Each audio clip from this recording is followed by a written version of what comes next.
Ngày xưa, tại vương quốc cổ tích, muôn loài sống cùng nhau hòa thuận, chan hòa. Tuy nhiên, các thế lực xấu xa, quỷ quyệt luôn tìm cách để trỗi dậy, thống trị thế giới, đe dọa sự bình yên đã tồn tại suốt hàng nghìn năm. Tấm đi dạo một mình trong vườn hoa, vui cười cùng hoa lá. Cám rón rén tiến lại gần, cất tiếng hỏi: "Mừng chị trở về." Thấy Cám ngập ngừng, Tấm liền cất lời: "Có chuyện gì trong lòng, em cứ nói đi." Cám ấp úng nói: "Em thấy chị giờ còn đẹp hơn trước gấp trăm lần. Không biết chị đã dùng phương pháp gì vậy?" "Em có muốn được đẹp như chị không? Chị chỉ cách cho." "Em muốn ạ?" "Em hãy cho người đào một cái hố rồi đun nước thật sôi." Tấm nhìn xung quanh rồi vẫy Cám lại gần, nói thầm vào tai. Cám mỉm cười hạnh phúc, trong khi Tấm nhoẻn miệng cười nham hiểm. Sau đó Cám tung tăng rời đi, đôi mắt Tấm bỗng chuyển sang màu đỏ.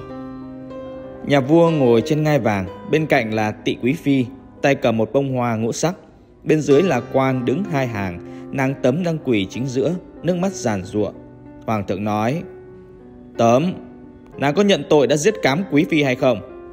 Tấm đáp lại, nước mắt vẫn chảy, giọng nói đứt đoạn: "Thưa Hoàng thượng, oan cho thiếp quá, có trời đất chứng giám, thiếp không có làm." Tỵ Phi cất tiếng, đôi mắt hung dữ nhìn Tấm: "Tàng chứng vật chứng rành rành mà chị còn chối tội, thật đúng là gian xảo." "Thật sự chị không có làm, em phải tin chị." Một cung nữ từ đằng sau Tỵ Quý Phi bước lên, dáng vẻ run sợ rồi quỳ xuống bên cạnh nàng Tấm. Thưa Hoàng thượng, chính mắt nô tỳ trông thấy nàng Tấm đã đánh ngất rồi đổ nước sôi lên người Cám Quý Phi ạ." Tấm vô cùng hốt hoảng nhìn sang người cung nữ. "Mít, tại sao em lại vu oan cho ta như vậy? Bao năm nay ta đâu đối xử tệ bạc với em." Khuôn mặt người nô tỳ vẫn vô cảm. "Thưa Hoàng thượng, đây là châm cài tóc của nàng Tấm đã để rơi sau khi hãm hại Cám, trên đó còn vết máu ạ." "Tấm, nàng còn gì để nói không?" "Thiếp bị oan." Tỵ Phi nhìn Hoàng thượng lẩm bẩm: "Hãy giết ta." Hoàng thượng cảm thấy nhức đầu một hồi rồi cất tiếng: "Giam hoàng hậu vào lãnh cung để sám tội hối lỗi của mình." Hai tên lính bẩm rõ rồi kéo Tấm đi. Tấm vẫy vùng kêu oan nhưng vô vọng. Sau khi Tấm bị đày vào lãnh cung, nhà vua bỗng giao hết quyền điều hành đất nước cho Tỵ Quý Phi, còn ông ta thì chỉ biết vui chơi, hưởng thụ. Vốn là xả tinh, ta ngay lập tức thay một loạt quan lại trong triều bằng những thuộc hạ yêu tinh thân cận. Mụ ra lệnh tôn sùng những con quái vật ngàn năm, bắt người dân phải nạp mạng hàng tháng để cho chúng tu luyện. Bên cạnh đó, mụ ta còn dùng phép thuật để biết thông tin những con vật thần kỳ trên thế gian để bắt về tu luyện. Pháp lực ngày một mạnh khiến nhiều loài bỏ chạy lên trời. Các vị thần phải tạo một lớp màng bảo vệ ngăn cách trời với đất. Lúc này, tại một bờ biển triều, vợ chồng người em trong câu chuyện cây khế thả đèn hoa đăng xuống nước, dùng tay đẩy nhẹ cho đèn trôi ra xa. Những con sóng cái đẩy đèn đi. Hai vợ chồng nhìn theo. Người vợ nói: "1 năm trôi qua rồi, tháng nào vợ chồng mình cũng ra biển thả đèn. Hy vọng chúng sẽ chỉ đường dẫn lối cho bác cả về với đất liền, dù còn sống hay không may qua đời." Cũng tội nghiệp bác ấy, chỉ vì một chút tham lam, mang túi 9 gang nên mới ra cơ sự này. Người chồng đáp lại: "Dù lành ít dữ nhiều, ta vẫn có niềm tin rằng bác ấy lưu lạc ở một hòn đảo nào đó ngoài kia, chờ ngày trở về đoàn tụ với chúng ta." Thiếp cũng mong vậy. Giờ chị dâu sống cảnh đơn chiếc thật lắm gian nan. Dù vợ chồng mình có giúp đỡ bác một phần nào thì cũng không thể thay thế được bác trai. Phải chi mình có thêm thông tin về nơi bác ấy bị rơi, chứ hôm đó chim thần cũng chỉ đến báo vài câu ngắn ngủi rồi biệt vô âm tín. Biết sao được, chim thần còn bận giúp bao mảnh đời bất hạnh khác. Mà giữa biển khơi rộng lớn này, chim thần có nói địa điểm, ta cũng đâu thể biết đường mà tới. Người chồng đáp lại, đưa tay nắm tay vợ rồi quay đầu trở về. Hai vợ chồng đi qua một cánh rừng lớn, tiếng chim hót véo von thì nghe có tiếng người rên rỉ nên nhìn quanh. Trong bụi cây gần đó, một thanh niên tráng kiệt, khôi ngô tuấn tú, tay cầm một cái rìu sắt đang nằm dưới đất. Trên bụng có vết thương. Hai vợ chồng lại gần đỡ anh ta dậy. Anh ta thều thào xin cứu giúp rồi ngất đi. Thạch Sanh mở mắt rồi từ từ ngồi dậy. Vết thương ở bụng đã được băng bó tử tế. Người em đang ngồi uống nước gần đó thấy vậy liền tiến tới hỏi thăm: "Cậu tỉnh rồi hả?" "Vâng, cảm ơn huynh đã cứu giúp, nếu không chắc tôi khó lòng qua khỏi." Thạch Xanh tính lạy cảm ơn nhưng người em đỡ lại. Không cần đa lễ, coi như chúng ta cũng có duyên với nhau. Không biết cậu tên gì, vì sao lại bị thương như vậy?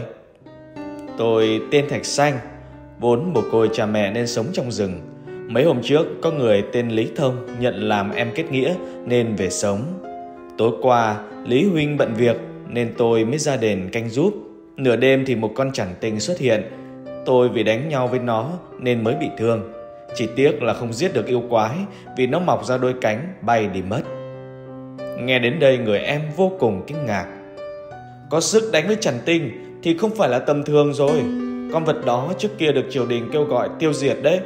Thế mà tuần trước bỗng có thông báo rằng nó là thần giữ bình yên cho đất nước. Mỗi tháng làng phải cống nộp một người cho nó ăn thịt. Thần thánh sao lại ăn thịt người nhỉ? Tôi cóc tin mấy thứ hại người ấy chỉ đáng bị tiêu diệt. Chắc là có chuyện gì bất thường trong kinh thành. Giá mà tôi được đến để hỏi chuyện hoàng thượng cho ra lẽ, chứ cứ phải nạp mạng thế này thì khổ cho người dân lắm. Nhiều người sợ đến ngày phải nộp mạng đã bỏ xứ mà đi. Hai vợ chồng tôi cũng chuẩn bị. Người vợ từ đâu hớt hải chạy vào. Không xong rồi mình ơi, nhà bác cả có chuyện rồi. Chưa để cho người chồng được hỏi thêm câu nào, người vợ đã vội vàng kéo đi. Khi mấy người tới nơi, người dân đang xôn xao bên ngoài. Hai vợ chồng đi qua, cố gắng len vào trong đám đông. Rất nhiều quan binh đang vứt đồ đạc của chị dâu họ ra ngoài. Người chị gào khóc thảm thiết, xin binh lính nhưng không ai đếm xỉa tới. Người em quát lớn, đẩy hai tên lính ra. Sao các ông lại đuổi chị dâu tôi ra khỏi nhà? Người chị run run chạy lại bám người em. Nhà nó có cây khế, gọi được chim thần nên bị tịch thu. Một viên quan vuốt hàm râu con kiến cười ngạo nghễ.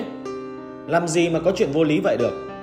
À, mày còn dám cản trở việc quan, đánh nó như đòn cho tao.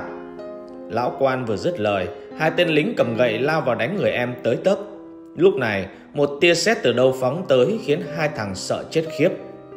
Cường Bảo bay qua đám đông lao vào trong, tay cầm chiếc búa của Thiên Lôi, còn ẩn hiện một vài tia sét. Đám vô lại các người dám giở trò hại người, hôm nay ta phải giúp dân dẹp loạn. Tráng sĩ dùng búa đánh một đòn mạnh vào đám lính. Những tia sét bắn ra liên tục khiến chúng chỉ biết chịu đòn rồi chạy mất mặt. Cường Bạo liền đỡ người em dậy. Cảm ơn vị anh hùng đã giúp đỡ. Sau đó mọi người đỡ người em lên phản ngoài hiên. Anh nói tiếp. Mời tráng sĩ ngồi. Hình như anh không phải người trong vùng. Liệu có thể cho biết quý danh? Vừa nói người em vừa ra hiệu cho vợ dìu chị dâu về nhà mình nghỉ ngơi. Tôi tên Cường Bạo, vốn là người ở vùng bên. Mấy ngày trước quân lính trong vùng cũng đến nhà tôi đòi tịch thu bảo vật, nhưng bị tôi đánh cho một trận tơi bời. Vị táo quân trong nhà khuyên tôi nên qua vùng này tìm thêm đồng đội để cứu nguy cho nhân loại. Nhân loại gặp nguy? Người em rót chè ra mời Cường Bạo. Anh uống một hụm rồi nói tiếp. Không biết có liên quan gì đến chuyện phong thần cho Trần Tinh không nhỉ? Vị táo quân chỉ nói có vậy, nên chuyện Trần Tinh tôi không rõ lắm. Ông bảo rằng trời lần này không thể giúp được nhiều nên cho tôi mượn chiếc búa Thiên Lôi. Những chuyện còn lại nhân loại chúng ta phải tự giải quyết. Đúng lúc này Thạch Xanh từ ngoài bước vào, vốn đã nghe hết chuyện nên dõng dạc nói. Thưa Cường Bạo huynh, tôi đây là Thạch Xanh, trước vốn cũng được người trời dạy cho ít phép thuật. Nếu huynh không chê, đệ xin được đi cùng. Thạch Xanh chắp tay, Cường Bạo lại gần nắm tay vui mừng.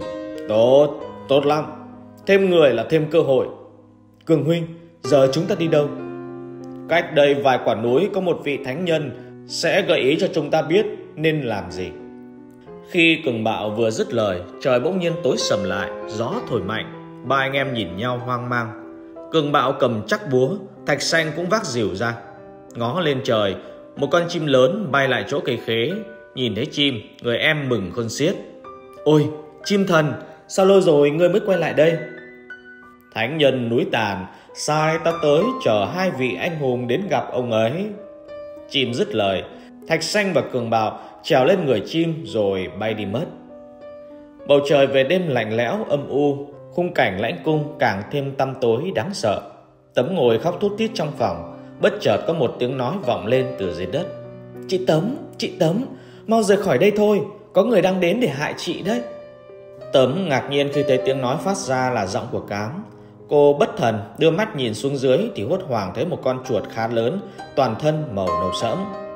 Cám, phải Cám không em? Chị cứ ngỡ như không còn được gặp em nữa. Chị nhận ra em sao? Vâng, là em đây. Giọng chuột ngập ngừng. Em biết tội lỗi của mình khó lòng được tha thứ, nhưng thật lòng em rất xin lỗi chị. Trước lúc chết, em nghĩ mình sẽ không còn có cơ hội được gặp lại chị và mẹ nữa. May là Diêm Vương cho em cơ hội được trở lại nhân gian. Tấm nhấc Cám lên tay, khẽ lau giọt nước mắt. Em biết lỗi là tốt rồi, chị tha thứ cho em. Giờ ta có thể đến gặp Hoàng thượng để minh oan cho chị rồi. Con chuột lắc đầu. Không được đâu chị ơi, em vốn là bị kẻ khác hãm hại. Em nói gì chị không hiểu. Ai hại em? Đó là một buổi sáng Hoàng thượng đi đón chị. Em lo lắng cho số phận của mình nên tính theo cổng sau mà chạy trốn. Đúng lúc đấy em bắt gặp ông Bụt và Tị Quý Phi đang trò chuyện với nhau. Bất thình lình cô ta cướp lấy cây phất trần rồi đưa tay một cái, ông Bụt hoàn toàn biến mất. Em tính dùng chuyện này để kể với chị để tránh tội chết. Ai ngờ lúc đó mụ ta cũng nhìn thấy em nên mới bày mưu biến thành chị để mà hãm hại.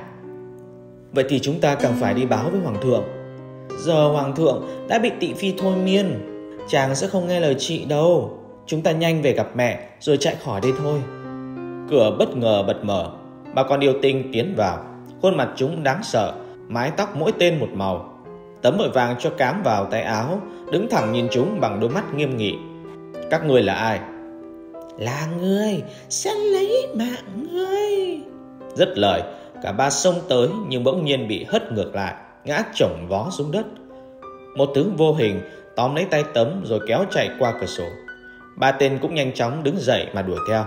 Chúng cứ thẳng đường mà đuổi, trong khi Tấm đã nấp đằng sau một cái giếng lớn. Cám giọng run bần bật. Em sợ quá chị ơi, có phải em sẽ không thể gặp mẹ nữa không? Yên nào, chị sẽ đưa em về gặp dì. Tấm thì thào, nhìn theo đám yêu tinh chạy theo hướng khác, khuất tầm mắt rồi quay về phía không trung nói tiếp. Cảm ơn quan triều, nhưng anh cứu ta thế này sẽ không thể quay lại hoàng cung nữa. Quan triều liền cởi áo tàng hình ra rồi cất vào trong tay nải. Ta cũng không muốn phò tá thế lực hắc ám. Từ khi hoàng hậu bị vụ oan tội giết người, ta đã ngấm ngầm điều tra và biết được những chuyện không hay của Tị Phi. Mụ ta đang âm mưu luyện ngọc quỷ, có khả năng tăng sức mạnh cho yêu quái để hủy diệt loài người. Chúng ta phải tìm cách ngăn âm mưu này lại. Trong thời gian lưu lạc ngoài dân gian, ta có nghe thông tin về một số vị anh hùng, có thể họ sẽ giúp được. Lúc này tại hoàng cung, Tị Phi mặc long bào, nhâm nhi ly trà. Ba con yêu tinh đang bẩm báo lại tình hình. Mụ ta ném tách trà về phía chúng, quát lên giận dữ. Ngu dốt, chỉ có một con bé chân yếu tay mềm mà cũng để sổng. Chẳng thà giết sạch các ngươi để luyện hoa độc vạn năm cho rồi. Mong nương nương khai ân, do chúng thần khinh suất, không biết có kẻ giúp ả nên mới thất bại. Nương nương có cách gì trị cái tên không nhìn thấy bóng dáng ấy không? Tên quan triều đáng ghét nó. Được, ta sẽ hóa ra một siêu khuyển, dù hắn có tàng hình, nó cũng sẽ phát hiện ra. Lần này nếu còn thất bại, các người sẽ biết kết cục của mình rồi đấy. Dứt lời, Tị Quý Phi rút cái phất trần và hất về phía trước. Một con chó hung dữ xuất hiện, gầm gừ khiến ba con yêu tinh run bần bật. Sau khi ngửi chiếc khăn của Tấm, con chó lập tức lao đi. Đám yêu tinh cũng vội vã chạy theo. Giữa rừng sâu, mọi thứ chìm trong bóng đêm tĩnh mịch. Tấm và quan triều phóng nhanh trên hai con ngựa chiến, tiến về ngôi làng mà cô từng lánh nạn. Bỗng nhiên có tiếng sủa vọng lại từ đằng xa, kèm theo tiếng gió vụt qua từng cành cây. Cám ngẩng đầu, bò ra gần cánh tay Tấm. Hai dâu động đậy không ngừng, rồi vàng chui vào trong. Nguy rồi, chị Tấm ơi, đám yêu tinh đang đuổi theo chúng ta. Tấm ra hiệu cho quan triều dừng lại. Anh mau mặc áo tàng hình vào, chúng ta tạm tránh mặt đám yêu tinh. Tấm vươn mình biến thành một con chim vàng anh, bay lên một cái cành cây gần đó. Ôi, sao chị làm được hay vậy? Cám hỏi. Khi ở dân gian, ta đã được một vị pháp sư dạy cho vài chiêu biến hóa để phòng thân. Đúng lúc ấy đám quỷ đuổi tới. Chúng dừng lại nhìn hai con ngựa. Trong khi đó con chó vẫn tiếp tục đánh hơi xung quanh, rồi hướng mắt lên cành cây sủa inh ỏi. Bỗng nhiên nó quay mặt về phía ba con quỷ rồi lao vào tấn công, khiến chúng ôm nhau sợ hãi. Thế nhưng con chó cứ thế chạy qua ba con quỷ rồi tung một cú đớp về phía không trung. Quá bất ngờ, quan triều dù tránh được cú đớp nhưng vẫn bị mất đà ngã nhào xuống đất, đánh rơi chiếc áo tàng hình xuống nền cỏ. Khi anh tính đưa tay lấy lại chiếc áo thì con chó dẫm lên, nó gầm gừ tiến lại. Đám quỷ quay lại, nhanh chóng dùng dây thừng trói quan triều lại và tịch thu áo tàng hình. Không có Tấm, chúng ta giao nộp tên này cùng bảo bối, chắc cũng được thưởng hậu hĩnh. Tên tóc đỏ nói. Cũng có lý, nhưng trước tiên phải trả lại món nợ mà hắn đã làm với chúng ta đã. Quỷ tóc xanh lên tiếng, tay cầm chắc một cái gậy lớn, vung tay tính đánh quan triều thì nghe thấy tiếng nói từ trên cao. Dừng lại! Tấm bay thẳng xuống đất, hóa thành người. Cám thấy thế, trèo trở lại cành cây, ở đó ngóng tình hình, trong đầu nghĩ thầm. Em xin lỗi chị, nhưng em thật sự cần gặp mẹ lần cuối hơn. Tha cho anh ta sẽ theo các ngươi về gặp Tị Phi. Xin hoàng hậu, hãy chạy đi! Quan triều giãy giụa nhưng bị tên quỷ tóc trắng đập một cái thật mạnh vào bụng. Hắn lôi ra con dao cất ở sau lưng và ra hiệu cho con chó xông lên. Dũng cảm lắm, tiếc là Tị Phi chỉ cần cái mạng của ngươi. Con chó nhe hàm răng nhọn hoắt rồi lao về phía Tấm với vận tốc kinh hoàng, khiến cô nhanh chóng biến thành cây xoan đào, khiến nó gãy 4 cái răng, rú lên đau đớn. Ba con quỷ thấy vậy cầm dây thừng xông tới, trói chặt cây xoan đào. Con quỷ tóc trắng tính dùng dao chém vào cái cây thì một tia sét từ trên trời phóng xuống, phát ra tiếng nổ lớn khiến ba tên văng ra xa. Sau đó Thạch Xanh và Cường Bạo nhảy xuống đất. Chim Thần đậu tạm trên một cái cây cao chờ đợi. Lũ yêu các người hôm nay tới số rồi. Tên yêu tinh tóc xanh tính lôi chiếc áo tàng hình ra, nhưng tay nải của hắn đã bị văng lại gần quan triều. Anh nhoài người giữ lấy. Con chó bất ngờ lao về phía hai anh hùng rồi phát nổ, tạo ra một làn khói trắng khổng lồ. Sau giây lát, ba con yêu tinh đã mất tích. Cảm ơn hai tráng sĩ đã cứu mạng. Tấm biến về thành người, nghiêng mình cảm ơn hai anh hùng. Thạch Xanh và Cường Bạo nhanh chóng nhận ra hoàng hậu nên vội chắp tay. Xin hoàng hậu đừng làm vậy, chúng thần không dám. Đúng lúc này, một tiếng kêu thất thanh phát ra từ trên cành cây. Cả đám vội nhìn lên thì thấy Chim Thần bị một hố đen hút vào trong. Cám sợ hãi quay trở vào tay áo của Tấm. Thạch Xanh và quan triều bay lên thì cái hố đã biến mất tự khi nào. Sau đó, cả đám ngồi thất thần bên ngọn lửa được nhóm từ cành cây khô. Họ kể cho nhau nghe về câu chuyện của mình và thắc mắc về sự mất tích bí ẩn của Chim Thần. Cường Bạo đập mạnh tay xuống đất. Hay chúng ta cứ lao vào trong cung, đánh một trận sinh tử với yêu quái. Không được, Tấm ngăn cản. Nếu xà tinh có phép thuật của bụt thì chúng ta không phải là đối thủ rồi. Xin hoàng hậu đừng cười chê, trước Thiên Lôi tôi còn đánh bại dăm ba con yêu quái, có đáng gì. Xin huynh bình tĩnh, tôi đã tận mắt chứng kiến ma thuật của xà tinh. Thật sự trong đời chưa bao giờ tôi thấy thứ gì đáng sợ như vậy. Quan triều kể, chỉ với một tay, mụ ta đã làm tan biến 10 loài vật thần kỳ khỏe mạnh, phép thuật cao cường. Tôi sợ nếu cứ thế chiến đấu, chúng ta cũng sẽ nộp mạng cho yêu quái. Chẳng phải lúc ấy không còn ai có thể cứu đất nước hay sao? Đệ thấy quan triều nói có lý. Thạch Xanh nói, chúng ta nên đến núi Tàn, tìm vị thánh đã sai Chim Thần tới để tìm câu trả lời. Vậy giờ chúng ta đi ngủ sớm, sáng mai lên đường, mỗi người chia nhau để gác lửa, ta sẽ gác trước. Tấm nói, không được đâu hoàng hậu, các chàng trai ngăn cản, chúng thần chia nhau được. Cãi lời là phạm tội khi quần đấy. Tấm khẽ cười, cả đám gãi đầu rồi tìm chỗ để ngủ. Hoàng hậu ngồi bên ngọn lửa, trò chuyện với Cám về những chuyện trong cuộc sống và những nỗi ưu tư trong lòng về chuyến đi về quê để gặp mẹ Cám, rồi lại đến cuộc chiến giữa nhân loại và yêu quái. Đêm cứ thế trôi đi. Khi trời tờ mờ sáng, cả đám đã sắp xếp đồ đạc để lên đường. Ngựa chỉ có 2 con nên Tấm hóa thành Vàng Anh bám trên vai quan triều, còn Cường Bạo và Thạch Xanh một ngựa. Họ vượt qua 3 ngọn núi, 2 con sông thì tới được núi Tàn. Họ đi từ lúc mặt trời chưa mọc đến khi mặt trời đứng bóng. Lúc này ngựa đã mệt nên cả đoàn phải để lại ngựa dưới núi. Ta sẽ ở lại trong ngựa, các huynh lên gặp thánh nhân rồi có gì thông tin lại vậy. Quan triều vừa nói vừa kéo buộc 2 con ngựa vào thân cây. Những người còn lại bước dần lên núi. Đến đỉnh núi, họ bắt gặp một vị tiên nhân đang ngồi trên một tảng đá nên từ từ tiến lại. Xin hỏi ngài có phải thánh nhân đã cử Chim Thần đến báo cho chúng tôi? Ta có thể trả lời cho các ngươi 3 câu hỏi. Người này lên tiếng, và các ngươi vừa phí mất 1 câu. Chúng tôi phải làm gì để cứu nhân loại và những con vật thần kỳ. Tấm bước lên một bước. Trên hòn đảo phía đông có một đóa hoa sen vạn năm sắp đến ngày nở. Nếu các ngươi cho nó hấp thụ Long Châu ở Hồ Tây và Tiên Châu ở núi Vặn, ma quỷ sẽ bị tiêu tan. Tại sao ngươi không giúp nhân loại luôn? Cường Bạo lên tiếng. Ta vốn ở giữa trời người nên chỉ có thể làm kẻ trung gian. Tiết lộ chút thiên cơ chẳng phải đã là giúp sức hay sao? Thay vì trách ta, các ngươi nên nhanh chóng lên đường mà tìm bảo vật. Cả đám nhìn nhau rồi cảm tạ, quay lưng bước đi. Bất chợt thánh nhân nói vọng lại.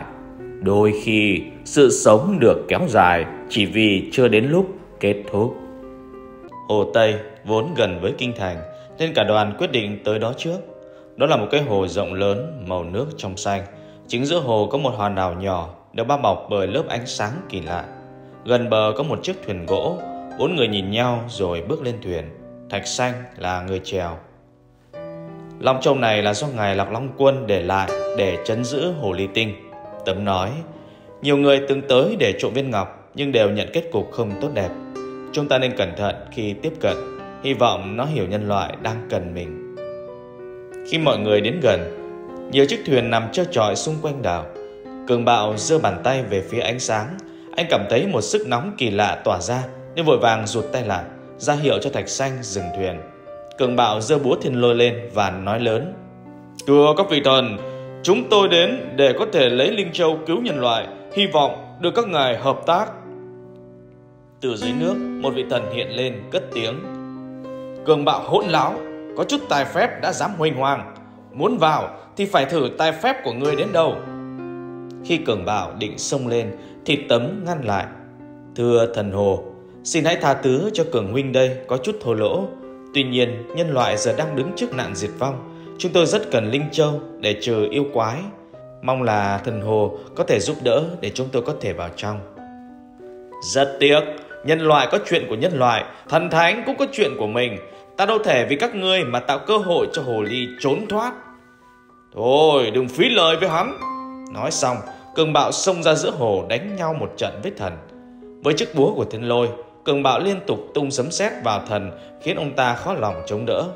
Khi đã Tấm mệt, ông ta bị một tia sét từ trên trời đánh trúng ngã xuống. Cường Bạo ngạo nghễ tiến lại. Còn không mau mở cửa. Vị thần buộc lòng phải làm phép, tạo ra một cửa vòm. Mọi người lần lượt bước vào trong. Dưới nền là một lớp băng với hình con hồ ly lớn ở dưới, lơ lửng trong không gian, có nhiều mũi băng, nhiều màu sắc. Chính giữa đảo là viên Long Châu bay lơ lửng, phát ra ánh sáng màu xanh trắng đẹp mắt. Quan triều cất tiếng. Giờ chúng ta làm gì? Mọi người đợi ta nghiên cứu cách lấy ngọc rồi hẵng hành động. Tấm lên tiếng. Ôi rồi, cứ nhấc viên ngọc xuống rồi rời khỏi đây. Cường Bạo trả lời rồi tiến lại viên ngọc. Mọi người lo lắng nhìn theo. Anh ta cầm viên ngọc xuống rồi quay lại phía đoàn và giơ tay ra hiệu đã thành công. Tốt quá rồi, lấy ngọc xong chị cho em về thăm mẹ nhé. Cam nói. Bất chợt mặt băng rung chuyển, từng vết nứt xuất hiện phía dưới khiến ai nấy đều hoảng sợ. Cám tuột khỏi tay áo của Tấm, rơi vào một vết nứt và chui tọt xuống dưới. Cô giơ tay đỡ em nhưng không kịp. Tấm suýt ngã. Cường Bạo kịp thời đỡ cô ấy dậy. Mọi người nhìn kìa. Tấm chỉ tay về phía xa xa, nơi nền băng đã vỡ vụn. Cánh tay của hồ ly vươn lên khỏi nền đất. Sau tiếng rú kinh hoàng, hồ ly hoàn toàn thoát khỏi sự giam cầm của nền băng, dương đôi mắt đỏ ngầu căm phẫn nhìn các vị anh hùng.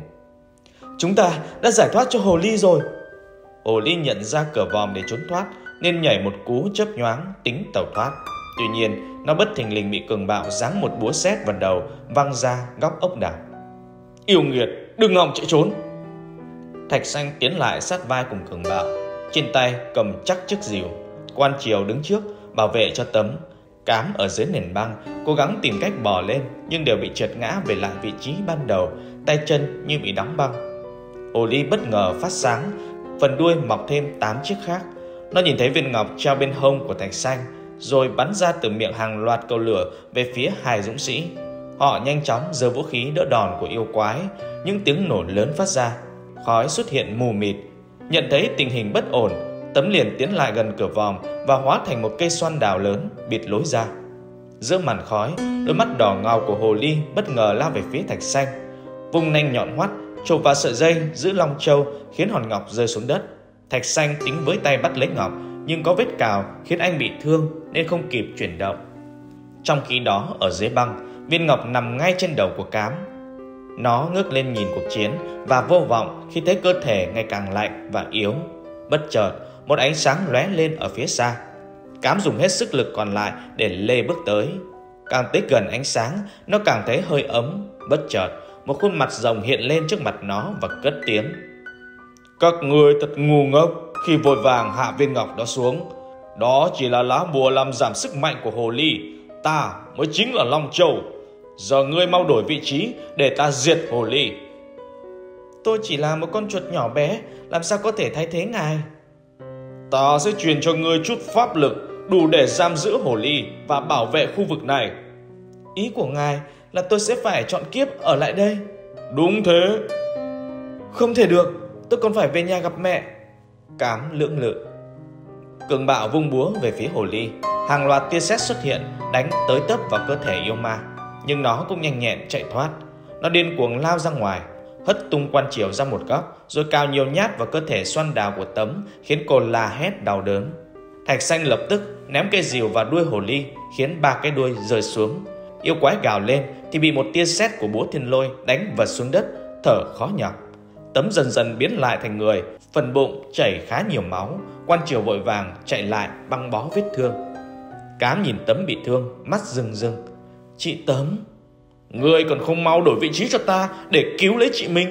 Cuộc đời ngươi chẳng phải đã là chuỗi những quyết định sai hay sao? Không lẽ ngươi vẫn muốn tiếp tục?" Lúc này, hố đen khi trước bất ngờ xuất hiện, tạo thành 2 vòi rồng hút lấy hồ ly và viên ngọc. Cường Bạo lao nhanh tới ôm lấy viên ngọc và giữ trong tay. Vòi rồng tiếp tục hút cả người anh hùng vào trong hố đen. 3 người còn lại lập tức chạy đến và giữ lấy Cường Bạo. "Chị Tấm, xin chị nói lại với mẹ là em bất hiếu, không thể gặp mẹ lần cuối. Rồng thần, hãy hoán đổi vị trí với tôi." Tấm nghe văng vẳng tiếng Cám bên tai, rồi nước mắt tuôn rơi. Ánh sáng xanh trắng lóe lên từ giữa Cám và mặt rồng. Một con rồng trắng vươn lên từ dưới nền băng, phun ra hàng loạt tia băng vào trong hố đen, khiến nó đóng đá rồi rơi xuống đất vỡ vụn. Hòn ngọc trở lại vị trí cũ. Tỷ Quý Phi đang điều chỉnh hố đen, kinh ngạc trước sức mạnh của rồng thần và đau đớn nhìn hố đen vỡ vụn thành ngàn mảnh ngay trước mặt. Mụ ngồi sụp xuống đất. "Long Châu ngu ngốc, dám hủy hố đen của ta thì pháp lực của ngươi cũng chẳng còn nhiều, trong khi ta có Quỷ Châu và một trợ thủ đắc lực khác." Rồng thần bay xung quanh 4 người, rồi họ phát hiện mình đã trở lại trên bờ. Ốc đảo giữa hồ cũng từ từ lặn xuống, màn bảo vệ lại được xuất hiện. Mọi người kinh ngạc nhìn theo. Trên tay Tấm lúc này là một hòn ngọc lấp lánh. "Chuyện gì xảy ra vậy? Chúng ta đã có được Long Châu rồi. Con chuột của hoàng hậu đâu rồi?" "Em ấy đã ở lại để canh giữ yêu hồ rồi." Tỷ Quý Phi bước đến một căn phòng có 3 con yêu tinh đang đợi sẵn. Mụ rút ra một viên ngọc bảo màu xanh đen. "Các người hãy đem ngọc bảo này đến cho Trần bà để mẹ ta chữa vết thương do Thạch Xanh gây ra. Sắp tới bọn chúng sẽ tới núi Vặn để lấy Tiên Châu. Các người hãy phụ giúp lão bà để chiếm lại 2 viên ngọc đó cho ta." Tấm rẽ vào nhà để thăm dì ghẻ, nhưng nghe hàng xóm kể bà ta đã mất từ mấy hôm trước. Cô liền thắp một nén hương lên bàn thờ cho dì. Bước ra ngoài sân, cô thấy tiếng cười nói của 2 chị em hồi còn bé, lúc dì ghẻ chưa trở thành con người đáng sợ. Mọi người tiếp tục lên đường đến núi Vặn. Trên hành trình, đoàn anh hùng đi qua đâu là dẹp hết loạn yêu quái của nơi đấy, giúp người dân bình yên. Họ đến núi Vặn khi trời đã tối. Chính giữa quả núi phát ra một ánh sáng ngũ sắc kỳ diệu. Dân làng đồn nhau đó là Tiên Châu đang phát huy sức mạnh, nên không yêu quái nào dám làm càn ở khu vực này. Lần này mọi người có quyết định rồi hành động, tôi không dám vội vàng nữa. Cường Bạo lên tiếng hối lỗi vì sai lầm ở Hồ Tây. "Cứ lên núi đã." Không quản đêm tối, họ cầm đuốc và bước đi đến hang Tiên Châu cũng đã nửa đêm. Ánh trăng tròn chiếu rọi khắp núi rừng, họ từ từ bước vào theo ánh sáng của Tiên Châu, không biết rằng có những con mắt đang lấp sau những tảng đá nhìn theo mình. Sau khi đi vài nghìn bước chân, họ đến giữa hang động. Một hòn ngọc ngũ sắc được đặt trên một giá đỡ hình phượng hoàng, xung quanh nó tỏa ra những ngọn lửa rực rỡ.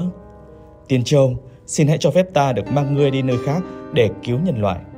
Tấm nói rồi đưa tay tính lấy hòn ngọc thì bất ngờ có tiếng nói vọng ra. "Không được, ta là muốn liên kết giữa trời và khu vực này. Nếu hạ ta xuống, người dân sẽ không còn được bảo vệ khỏi đám yêu quái. Vậy còn người dân ở những vùng khác, những người bị yêu quái giết hại? Đó không phải là chuyện của ta chỉ làm theo chỉ thị của trời. Người nghĩ khi yêu quái luyện xong quỷ châu, sức mạnh của ngươi còn đủ để trấn áp chúng?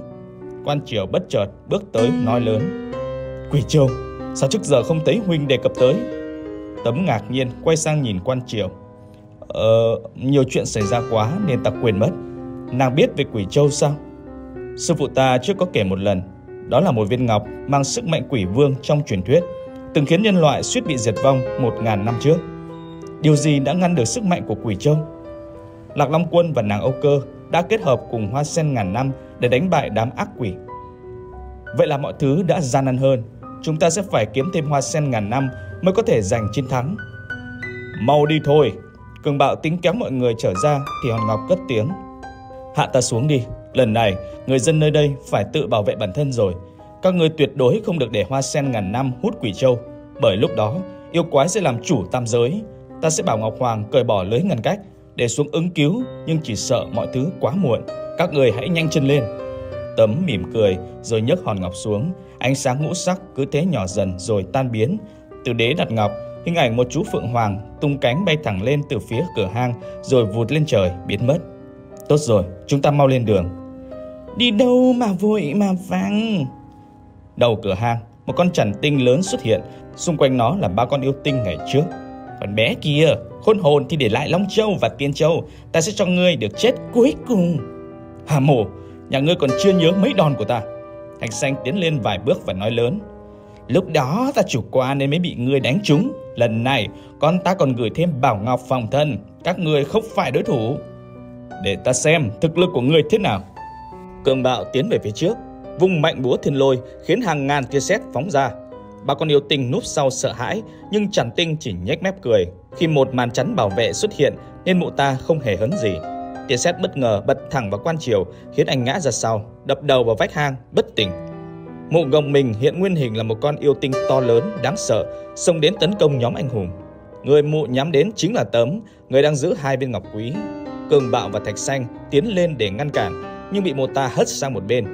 Tấm vội vàng rút áo tàng hình của Quan Triều rồi mặc vào, biến thành bằng anh trốn lên trên. 3 con yêu tinh lập tức dùng phép gọi ra con chó dữ từ một vòng tròn kỳ lạ. Vừa xuất hiện, con chó đã lao thẳng lên trên theo hướng của Tấm. Biết rằng không thể trốn, cô bay nhanh qua một cái lỗ trên hang. Đằng sau, con chó cũng hóa thành làn khói và đuổi theo sát nút. Chằn tinh lúc này đánh nhau quyết liệt với Thạch Xanh và Cường Bạo. Mụ nhờ có lá chắn mà không bị ảnh hưởng bởi búa thiên lôi hay lưỡi rìu của Thạch Xanh. Trong khi hai anh hùng có dấu hiệu thấm mệt, mụ vẫn khá nhanh nhẹn, tung đòn chí mạng. Theo hướng của chiếc lỗ nhỏ, Tấm bay vào một khu rộng dần theo hướng xuống dưới mặt đất. Khi con chó sắp đuổi kịp, cô bất ngờ chuyển hướng sang trái, khiến nó chơi với, lao thẳng vào một vùng dung nham nổ tung. Ai ở đó không? Cứu tôi với! Một giọng nói vọng lên từ hang đá. Tấm định hướng âm thanh rồi bay theo sang vách hang bên cạnh. Dưới đất có đặt một chiếc lồng, ở giữa là một chàng trai tuấn tú có mặc trang phục thêu hoa văn rồng. Sau khi quan sát, Tấm bước xuống đất, hiện lại thành người rồi cởi bỏ áo tàng hình và hỏi: Ngươi là ai? Thấy Tấm, chàng trai mừng rỡ đứng dậy, tiến lại gần. Thưa tiểu thư, tôi vốn là hoàng tử dưới thủy cung, không may bị yêu tinh bắt nhốt. Mong tiểu thư giúp đỡ tháo lá bùa ngoài lồng để ta được tự do. Không một chút do dự, Tấm liền tháo lá bùa xuống. Lòng thái tử nhờ đó mà được tự do. Cảm ơn ân nhân, xin cho biết quý danh. Tôi là Tấm. Để đền ơn, ta có chút quà mọn biếu tiểu thư.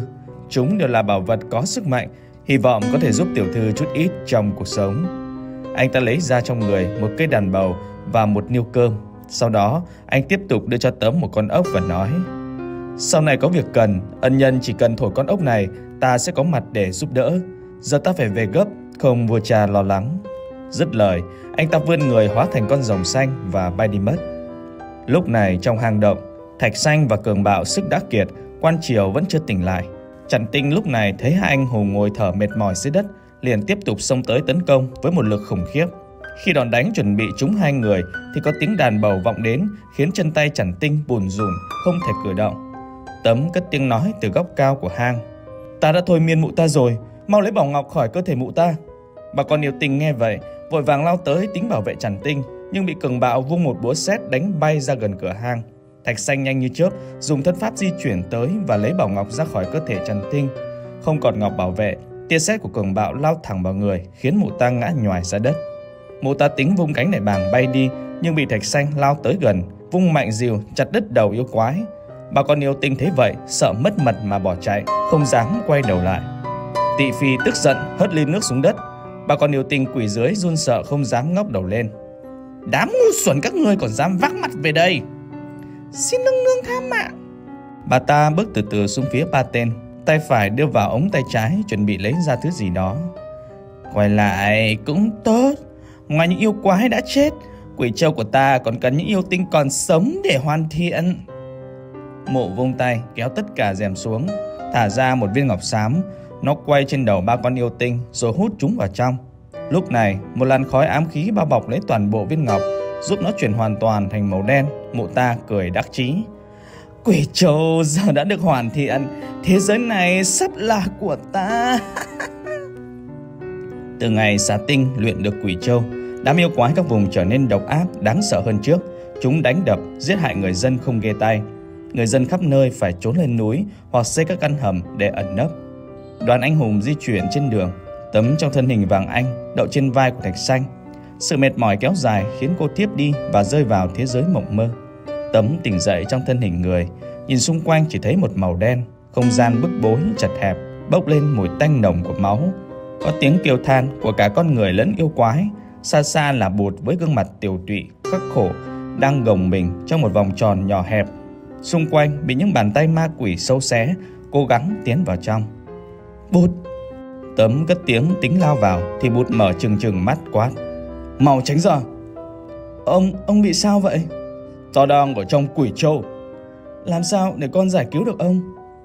Kiếp ta đã tận, nhưng ta sẽ không để mình bị Quỷ Châu hút cạn năng lượng dễ dàng. Ta đã tạo một kẽ hở của Quỷ Châu. Tại thời khắc cần thiết, ta sẽ giải phóng chút phép thuật cuối cùng, hy vọng có thể cùng con tiêu diệt ác ma. Một làn khói đen ảo tới, đẩy mạnh vào Tấm khiến cô bừng tỉnh. Khung cảnh xung quanh là bình minh trên biển. Đoàn anh hùng đến một làng chài ven biển để tìm hiểu thông tin về hòn đảo lớn ngoài Biển Đông, nhưng đi khắp mà không thấy một bóng người. Khung cảnh hoang tàn, thi thoảng là xác động vật chết khiến họ không khỏi giật mình. Thạch Xanh đã trang bị thêm một cây cung và ít mũi tên để chống lại yêu quái dễ hơn. Dường như Quỷ Châu đã hoàn thiện, nếu chúng ta không nhanh lên, nhân loại sẽ diệt vong mất.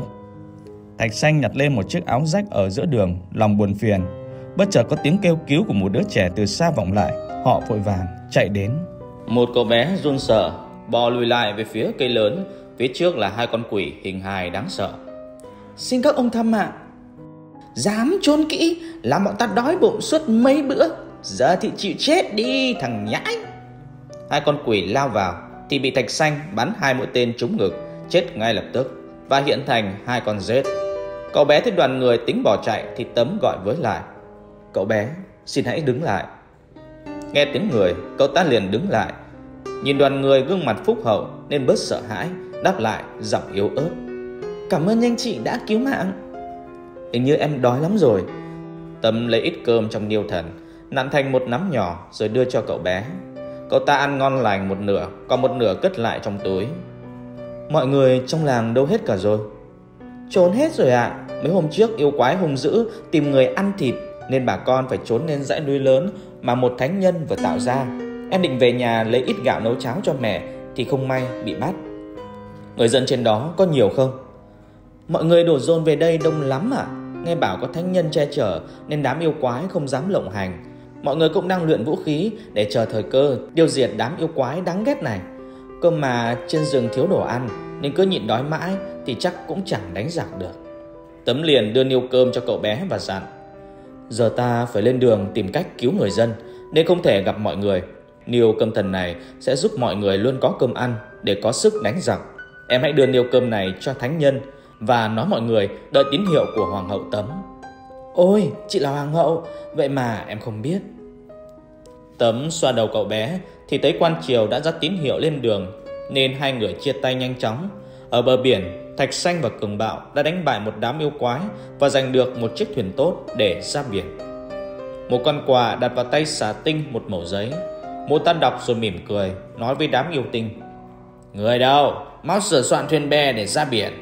Phải rồi, Hoa sen vạn năm, ta sẽ bắt Ngọc Hoàng phải cúi đầu lại ta. Con quạ bay vút lên không gian, kèm theo tiếng kêu thảm thiết. Ta nghe thấy tiếng khóc than của người dân ở khắp nơi. Chúng ta cần di chuyển nhanh hơn nữa. Cường Bạo đứng trên thuyền, nhìn về phía đất liền. Mọi người đang cố hết sức rồi. Hy vọng bá tánh có thể chịu đựng thêm ít ngày. Cô Tấm buồn phiền nhìn về phía trước. Tất cả chỉ là mặt biển rộng mênh mông. Có đất liền mọi người ơi! Quan Triều hét lên đầy sung sướng. Chúng ta đến nơi rồi. Lạ nhỉ, theo ta tính ít nhất cũng phải mấy ngày nữa mới đến nơi. Tấm suy ngẫm. Có khi trời giúp ta nên mới cho khoảng cách gần lại. Quan Triều nhanh nhảu đáp lại, rồi chạy xuống hỗ trợ Thạch Sanh chèo thuyền. Kỳ thật, trước mặt họ là hình hài của một hòn đảo không quá lớn, nhưng thấy có cây cối rậm rạp và một quả núi khá lớn. Cả đoàn háo hức tăng tốc độ để sớm tới nơi. Mọi người xuống thuyền, còn Tấm vào trong một lúc. Quan Triều lén đi theo tính cướp 2 viên ngọc thì cô phát hiện, để hắn ngã xuống nhảy ra ngoài. Huynh định làm gì vậy? Lúc này mắt Quan Triều đỏ ngầu, mồm gầm gừ như thú dữ, cảm thấy sự chẳng lành. Tấm định hóa chim vàng anh bay đi thì Tị Phi đã ở sát thuyền hét lớn. Dưới chân là Thạch Sanh và Cường Bạo bị hạ gục. Giao nộp 2 viên ngọc, ta sẽ giữ lại mạng sống cho 2 tên này và những kẻ đáng thương trên dãy núi Trường Sơn. Sao ta có thể tin lời của yêu quái chứ? Ngươi cũng đâu còn cách gì. Giờ một mình ngươi cũng chẳng thể làm gì cả. Ta không phải Tấm của ngày xưa đâu. Dứt lời, Tấm chủ động nhảy xuống nước, thổi vào con ốc. Tị Phi tung đòn vào chỗ Tấm, nhưng một con rồng đã kéo cô đi. Con rồng thả Tấm xuống, rồi hóa mình trở lại làm hoàng tử Thủy Cung. Từ trong cánh cửa, Long Vương liền bước ra đỡ. Nàng Tấm cúi mình trước hoàng tử. Đa tạ các ngài đã cứu mạng. Ê, nàng đừng đả lễ. Trước đây cũng nhờ nàng cứu giúp nên cha con ta mới được đoàn tụ. Xin các ngài đưa ta đến hòn đảo nơi có hoa sen ngàn năm để có thể cứu được nhân loại. Hiện các Long Cung đang tập hợp quân lính để góp sức chống yêu ma. Ta phải ở lại để chỉ huy. Con trai ta sẽ đưa nàng đến đó trước. Trước khi hai người rời đi, Long Vương khẽ kéo Tấm lại. Có một điều ta muốn nói với nàng. Xin Long Vương cứ nói. Nàng là khắc tinh của Quỷ Châu.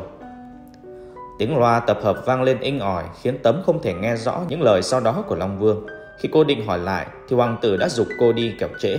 Hoàng tử hóa rồng, đưa Tấm tiến về phía xa rồi biến mất.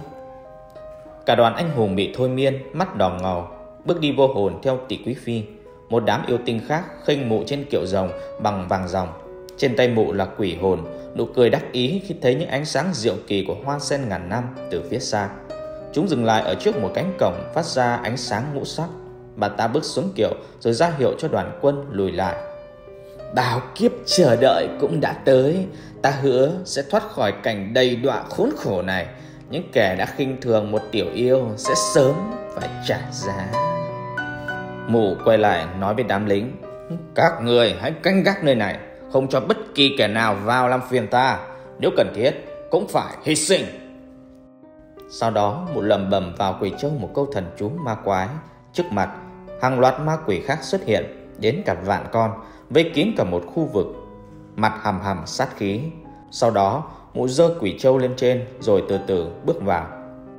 Tấm hóa chim vàng anh, tính bay và theo Tỷ Quý Phi, nhưng bị Thạch Sanh chặn lại, hất mạnh vào thân cây, hóa thân trở lại làm Tấm. Long Thái Tử chạy tới đỡ Tấm dậy, rồi rút vũ khí xông vào đám yêu ma đánh nhau một trận. Từ trên trời, hàng loạt các đoàn quân cũng xuất hiện tấn công. Thạch Sanh nhìn thấy Tấm liền lao tới tấn công, nhưng cô nhanh chóng hóa thành vàng anh bay đi. Thạch Sanh đuổi theo Tấm đến giữa rừng thì cô đã ngồi trên ngọn cây, trên tay cầm một chiếc đàn bầu. Anh đang lao tới chém rìu vào cô thì nhạc được gảy lên. Đàn kêu tích tịch tình tang, ai từng giết quái giúp ngàn người dân. Giờ đây hiểm họa đã gần, mau mau thức tỉnh góp dần một tay. Thạch Sanh ngã nhào ra đất, ôm mặt vật lộn, đôi mắt đỏ ngầu dần chuyển sang bình thường. Long Thái Tử bị Cường Bạo đánh bại, anh nằm dưới đất. Cường Bạo giơ búa thiên lôi tính chém xuống thì tiếng đàn thần phát lên dồn dập. Ở phía xa, Thạch Sanh đang cầm đàn gảy, bên cạnh là cô Tấm. Cường Bạo thoát khỏi kiểm soát, đưa tay đỡ Long Thái Tử dậy. Các anh hùng cũng lần lượt thoát khỏi thôi miên, quay lại tấn công yêu quái cùng đoàn quân của Long Vương và thiên binh thiên tướng. Thạch Sanh quay sang Tấm: Hoàng hậu hãy đi ngăn cản xà tinh, chúng thần sẽ cố gắng trấn áp ác quỷ ngoài này. Từ dưới đất và ngoài biển khơi, hàng loạt yêu quái cũng tập trung đến theo tiếng gọi của Quỷ Châu. Thạch Sanh mở đường cho Tấm chạy vào trong hồ sen. Tỷ Quý Phi đứng trước hồ sen luyện công. Dưới hồ là Quỷ Châu. Hoa sen đang hấp thụ sức mạnh của Quỷ Châu. Màu sắc từ hồng nhạt chuyển dần sang màu đen. Một kẻ bị phản bội bởi người thân rồi người mình yêu như ngươi, sao lại phải dùng tính mạng mà giúp đám người xấu xa ấy làm gì? Tỷ Quý Phi quay đầu nhìn thẳng vào Tấm với ánh mắt sắc lạnh. Mụ đưa tay chỉ xuống. Tấm quỳ xuống dưới chân mụ. Cô cố gắng chống cự nhưng không nổi. Mà sự thật thì ngươi có chết cũng chẳng thể cứu được ai nữa. Mụ tiến lại tìm kiếm hai viên ngọc thì Tấm bất thình lình ngồi dậy, dùng tay đẩy mụ đập vào vách tường. Có lẽ ngươi phải rút lại câu nói của mình rồi. Ngươi đã nuốt 2 viên châu. Tỷ Quý Phi từ từ đứng dậy. Vậy cũng hay, ta không thích dễ dàng có được báu vật. Tấm tính chạy đến chỗ hồ sen nhưng bị Tỷ Quý Phi lao tới đẩy ra. Hai bên xông vào đánh nhau. Hoa sen vẫn từ từ hút năng lượng của Quỷ Châu. Tỷ Phi đẩy mạnh Tấm vào tường, bàn tay như muốn bóp nghẹt cổ nàng. 2 viên châu ấy khi ra khỏi lãnh địa thì cũng chẳng thể phát huy sức mạnh diệu kỳ đâu. Sau khi nuốt hoa sen ngàn năm, ta sẽ ăn cả người để có sức mạnh vô biên. Làm được đi đã. Bàn tay của Tỷ Phi bỗng nhiên lạnh buốt, các ngón tay dần đóng băng. Mụ vội vàng buông Tấm ra. Cô phóng nguồn năng lượng về phía Tỷ Phi khiến mụ ngã nhào ra đất. Mụ ngước lên nhìn hoa sen ngàn năm. Người muộn rồi, tam giới này thuộc về ta. Là lúc này phải không Bụt? Lúc này Quỷ Châu sắp bị hoa sen hút cạn. Cô vội vàng chạy đến hồ sen, lao xuống và nuốt luôn viên ngọc rồi hóa thành quả thị. Hoa sen hút cả cô vào trong. Không gian tĩnh lặng. Tỷ Quý Phi hoài nghi nhìn theo. Các cánh hoa vẫn là màu đen. Bên ngoài, yêu quái đã giành lợi thế. Các anh hùng gục ngã. Từ trên trời, một giọt nước thần rơi xuống chạm vào chính giữa bông hoa. Nó đột nhiên bung nở, hiện lên hình cô Tấm giữa trời. Ánh sáng diệu kỳ chiếu xuống khiến mọi yêu ma đều bị lóa mắt.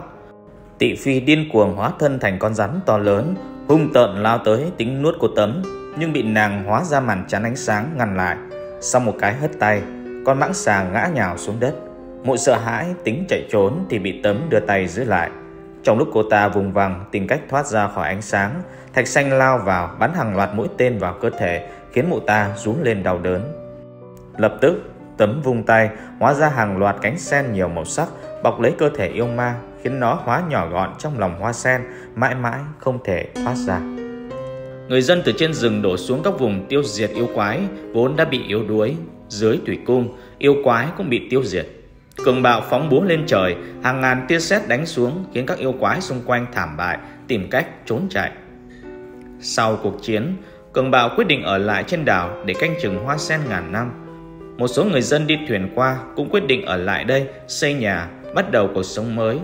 Thạch Sanh, quan triều điều khiển đoàn quân quay lại triều đình, xây dựng lại bộ máy chính quyền. Do hoàng thượng bị yêu quái hút hồn nên đã quá yếu, nên quyết định nhường ngôi cho Thạch Sanh. Anh cai quản đất nước và quyết định ra thông báo tuyển hiền tài cho một đạo quân chuyên đi trừ ma diệt quái với cái tên biệt đội Sao Vàng. Đoàn thuyền của giặc ngoại xâm lặng lẽ lướt trên biển, cố gắng đi vào vùng biển của đất Việt ta. Bỗng nhiên, từ trên trời bừng lên hình ảnh của Tấm. Tướng giặc mặt mày tái mét liền quay sang ra lệnh quân lính.